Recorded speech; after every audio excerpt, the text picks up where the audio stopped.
All right, today we are tackling a really tough topic, but a really important one: family estrangement. It's this deeply personal choice that, honestly, millions of people make. And yet, it's something society just doesn't know how to talk about, let alone understand. So, let's get into it. Picture this. You're at a friend's place for a holiday dinner. It's festive, it's a little chaotic, and then someone turns to you and asks this. Just a simple, innocent-sounding question, right? But for so many people, that question lands like a punch right to the gut. Because the real answer, the one that's tangled up in years of pain and really difficult choices and this kind of quiet, private grief, that's just not the answer people are looking for. They want a simple, neat little excuse they can nod at and move on from. But the truth, it's almost never that simple. So let's start right there with that scene, because it just perfectly captures the kind of isolation that's at the very heart of this whole experience. You're sitting there, literally surrounded by somebody else's family, and you're just feeling the immense weight of a decision that you know nobody in that room will ever really get. You find yourself having to defend or at least explain away a choice that you have already argued about and relitigated inside your own head more times than you could possibly count. It's a really profound kind of loneliness. So, why? Why is this choice so stigmatized? Well, a huge part of it comes down to this fundamental misunderstanding, this myth about the kind of people who make this choice. Okay, so what's so fascinating here is this stark contrast. Society falls back on these old sayings, right? Blood is thicker than water. The assumption is that people who walk away must be selfish or ungrateful or that they just didn't try hard enough. But the psychological reality, it's almost always the exact opposite. These aren't the people who cared the least. Very often, they're the ones who tried the longest. They carried the most for years until they just couldn't anymore. And that brings us to a really critical point. Estrangement almost never happens because of one big dramatic blow-up. It's a much, much slower process. We all have this image in our heads, probably from movies, of some huge, screaming family fight that ends with a door slam and someone storming out forever.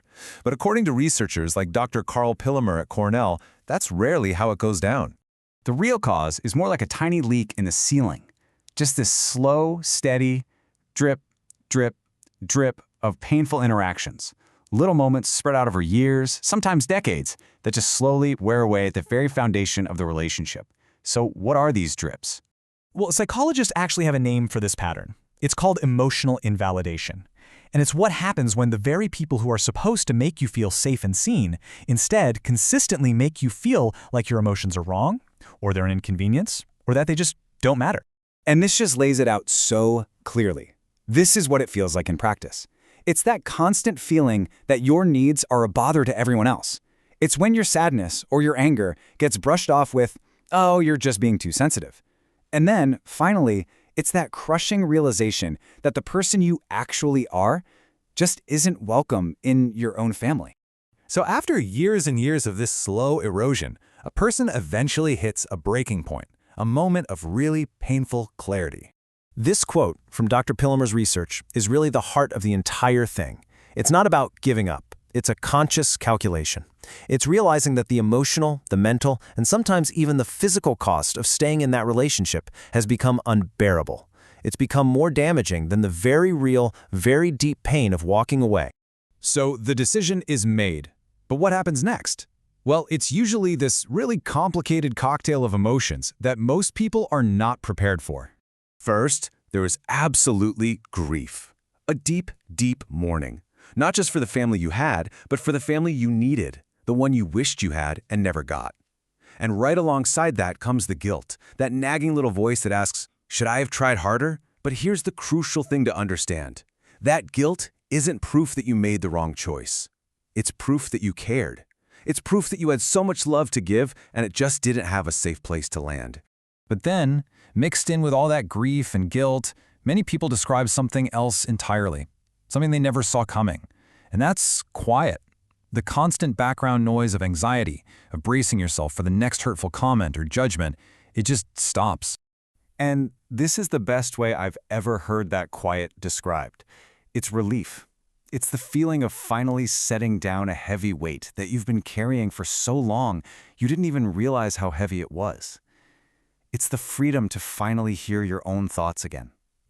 So finally, let's talk about how this all leads to a really powerful way of reframing this whole difficult choice. Ultimately, you have to challenge our whole definition of family and loyalty and love. If a relationship requires you to constantly perform, to earn your keep, to just put up with resentment, is that really love? Or is it more of a transaction, a deal? And the argument here is that it's a deal. And sometimes a deal just needs to end. And this right here is such a critical takeaway. We're often taught that just enduring hardship, especially within a family, is some kind of noble sacrifice. But there is a huge difference between thriving and just surviving. And choosing to leave a situation where you are only surviving is not a failure.